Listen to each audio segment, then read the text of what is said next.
me to put this little tip here for when you are going from a transcription software like Trint to cutting up your session.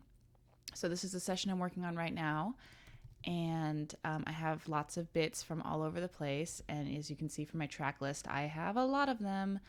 They're in triplets right now because of just double checking to make sure that I am not using the incorrect audio from the software and if I need to replace them. Anyway, so long story short, you have something like this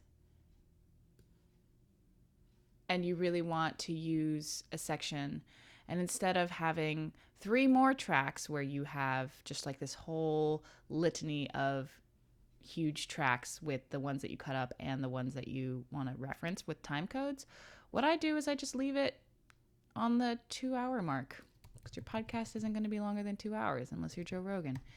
And then I just take all of the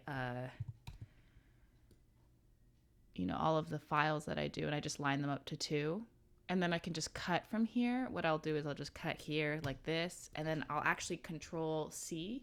I'll copy it and then put it into where I want it to be, just so that it doesn't mess with the timing. And then obviously if you just mess up, you can just do this again and have that full uninterrupted section. Sometimes it's helpful to see where the line breaks are. And then obviously if you move stuff around here and you globally move all the tracks, this is going to push this to the side, but you just kind of go back, remember that like, oh, this got moved. I'm just going to shift everything back to the 2 mark, and then you just go by the time code, and that's it. That's how I go from Trint to cutting up without having to have 1,000 tracks.